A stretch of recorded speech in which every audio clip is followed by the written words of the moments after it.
घना जंगल। सुबह की नरम रोशनी फैल रही थी। एक थका हारा हाथी नदी की तरफ चल रहा था, प्यास से परेशान लेकिन उम्मीद से भरा हुआ। वह नदी पर पहुंचा और धीरे धीरे पानी पीने लगा। हर चीज शांत थी, बिल्कुल सुकून। तभी अचानक एक छोटी सी चीख सुनाई दी। एक नन्हा पंछी पानी में गिर गया था और उसकी माँ बेबस होकर रो रही थी।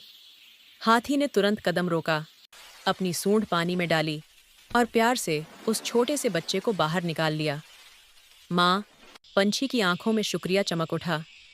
उस पल जंगल ने एक सच्चाई समझी। बड़ी ताकत शरीर में नहीं, दिल की दया में होती है।